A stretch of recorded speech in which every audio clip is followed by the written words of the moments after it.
الله الرحمن الرحيم الحمد لله رب العالمين الصلاة والسلام على سيد المرسلين وعلى آله وصحبه أجمعين أما بعد قال الله تبارك وتعالى في القرآن المجيد والفرقان الحميد أعوذ بالله من الشيطان الرجيم بسم الله الرحمن الرحيم والفجر وليال عشر وقال الله تبارك وتعالى في موضع آخر أعوذ بالله من الشيطان الرجيم بسم الله الرحمن الرحيم فيه آيات بينات مقام إبراهيم ومن دخله كان آمنا ولله على الناس حج البيت من استطاع إليه سبيلا ومن كفر فإن الله غني عن العالمين وقال النبي صلى الله عليه وسلم ما من أيام الأمل الصالح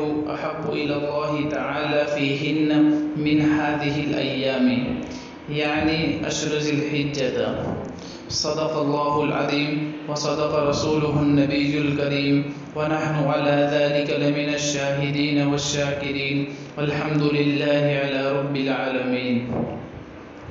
معزز سامعین کرام، آپ تمام حضرات اس بات سے بخوبی واقف ہے کہ ذی القعدہ کا مہینہ عنقریب ختم ہونے والا ہے. اس کے بعد آنے والا ذی الحجہ کا ایک اہم اور محبوب مہینہ ہے، جس میں اللہ تبارک و تعالی نے امت مسلمہ پر دو اہم عبادت اور دو اہم رکن عائد کیے ہیں. ایک تو حج بیت اللہ اور دوسرا قربانی کا. یہ دو جو اہم فریضے ہیں اللہ تبارک و تعالی نے اسی مہینے میں امت مسلمہ پر مخصوص کیے ہیں. تو اسی مناسبت سے ماہ ذی الحجہ کے کچھ احکامات یعنی 5 احکامات کی قدر تفصیل آپ حضرات کی خدمت میں پیش کرنا مناسب سمجھتا ہوں. وہ 5 حکم یہ ہے کہ جو ذی الحجہ کے مہینے سے تعلق رکھتے ہیں. سب سے پہلا جو حکم ہے بال اور ناخن نہ کٹوانے کا. دوسرا جو حکم ہے وہ عشر ذی الحجہ کے روزے. اسی طرح تیسرا جو حکم ہے یوم عرفہ کا روزہ. چوتھا جو حکم ہے 10 راتوں کی فضیلت. اسی طرح 5واں جو حکم ہے وہ حج بیت اللہ ہے. تو سب سے پہلے جو حکم ہے کہ پہلا حکم بال اور ناخن نہ کٹوانے کا. اس سلسلے میں حضرت ام سلمہ رضی اللہ تعالی عنہا بیان فرماتی ہیں کہ رسول اللہ صلی اللہ علیہ وسلم نے فرمایا جب ذو الحجہ کا پہلا عشرہ شروع ہو جائے یعنی ذو الحجہ کا چاند نظر آ جائے اور تم میں سے کسی شخص کا ارادہ قربانی کا ہو تو اس کو چاہیے کہ قربانی کرنے تک اپنے بال اور ناخن نہ تراشے. یہ جو روایت حضرت ام سلمہ رضی اللہ تعالی عنہا کی ہے وہ صحیح مسلم شریف میں ہے. اور یہ جو حکم ہے ناخن اور بال نہ تراشنے کا یہ ایک عمل مستحب ہے. اسی طرح دوسرا حکم عشر ذی الحجہ کے روزے. ام المؤمنین حضرت حفصہ رضی اللہ تعالی عنہا فرماتی ہے کہ 4 چیزوں کو نبی اکرم صلی اللہ علیہ وآلہ وسلم کبھی ترک اور کبھی نہیں چھوڑتے تھے. وہ 4 چیزیں یہ ہے: نمبر 1 عاشوراء کا روزہ. نمبر 2 ذو الحجہ کے 10 دن یعنی پہلے 9 دن کے روزے. اسی طرح نمبر 3 ہر ماہ کے 3 دن کے روزے. یعنی روایت میں موجود ہے جیسے کہ ترمذی شریف میں کہ نبی اکرم صلی اللہ علیہ وسلم ہر مہینے کے ایام 20 کے روزے رکھا کرتے تھے. یعنی ہر مہینے کے اسلامی مہینے کے اعتبار سے 13، 14 اور 15ویں تاریخ کے ہمارے نبی روزہ رکھا کرتے تھے. نمبر 4 نماز فجر سے قبل 2 رکعتیں.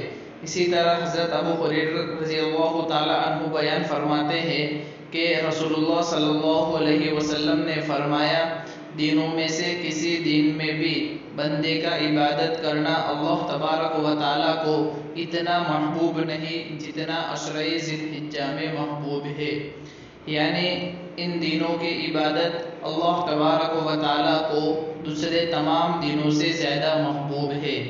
اس عشرے کے ہر دن کا روزہ سال بھر کے روزوں کے برابر ہے، اور اس کی ہر رات کا قیام شب قدر کے قیام کے برابر ہے۔ یہ جو روایت ہے وہ ترمذی شریف اور اسی طرح مشکاۃ شریف میں موجود ہے۔ یہ فضیلت یکم ذی الحجہ سے لے کر 9 ذی الحجہ تک یعنی 9 دنوں کی روزوں کی ہے۔ 10ویں تاریخ کا روزہ رکھنا جائز نہیں، اس لیے کہ 10ویں ذی الحجہ کو بقرہ عید ہوتی ہے، اور عید کے دن اللہ تبارک و تعالیٰ اپنی طرف سے ضیافت اور مہمان نوازی کرتے ہیں۔ اگر کوئی شخص اس دن روزہ رکھنے کا ارادہ کرے تو گویا اس نے اللہ تبارک و تعالیٰ کی ضیافت سے اعراض کیا، اس لیے اس دن روزہ رکھنے سے منع کیا ہے۔ اسی طرح تیسرا حکم یوم عرفہ کا روزہ۔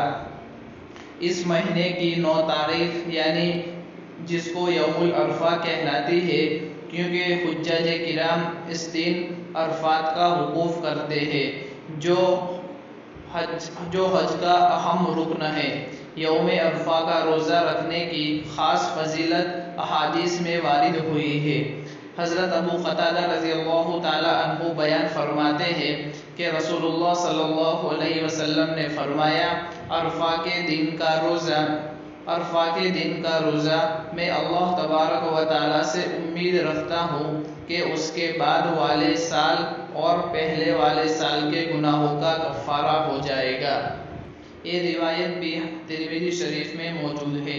عرفہ کے دن کے روزے کی یہ عظیم الشان فضیلت حجاج کے لیے نہیں، غیر حجاج کے لیے ہے، یعنی جو شخص حج کرنے گیا ہے اس کے لیے یہ روزے رکھنے کی فضیلت نہیں ہے، اس لیے کہ اس دن وقوف عرفات میں اگر کوئی شخص روزہ رکھے گا تو جو اہم رکن ہے اس میں سستی وغیرہ پیدا ہو سکتی ہے، لیکن جو شخص حج وغیرہ کرنے نہیں گیا یعنی اپنے مقام پر ہی ہے تو اس کے لیے یہ روزہ رکھنے کی فضیلت وارد ہوئی ہے۔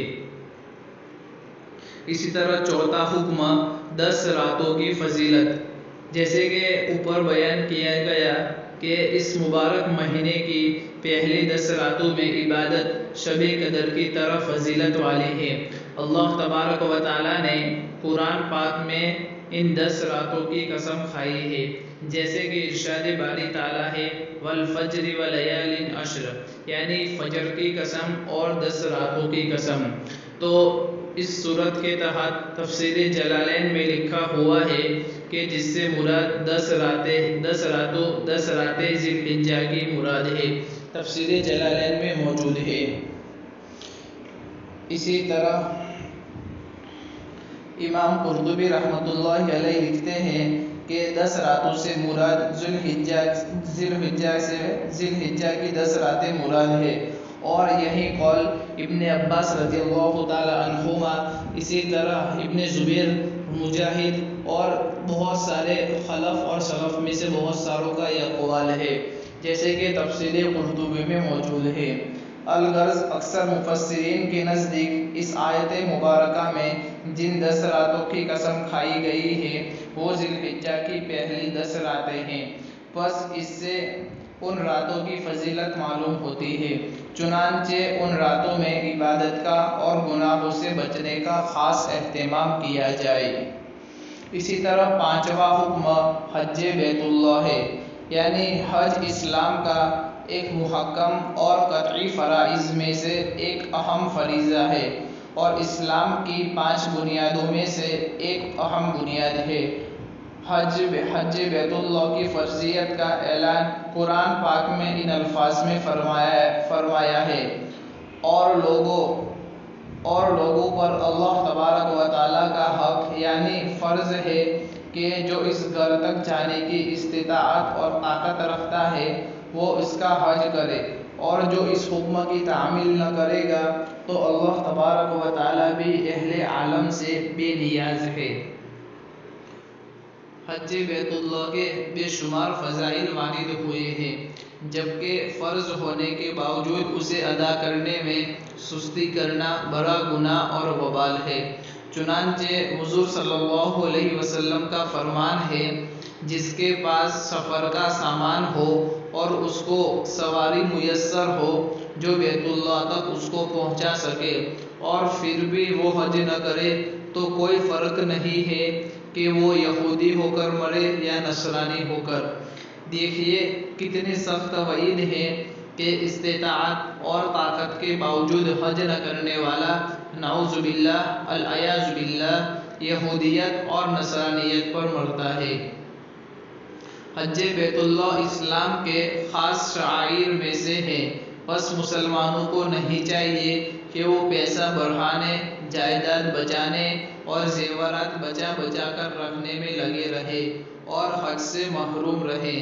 آج مسلمان شادی بیاہ کی فضول رسموں پر جتنا مال برباد کرتے ہیں، اگر اسی کو کام میں لائے تو یہ فریضہ بآسانی ادا کر سکتے ہیں، مگر لوگوں نے جہیز اور شادی کی دیگر رسومات کو فرض اور حج کو نعوذ باللہ العیاذ باللہ ایک زائد چیز سمجھ رکھا ہے۔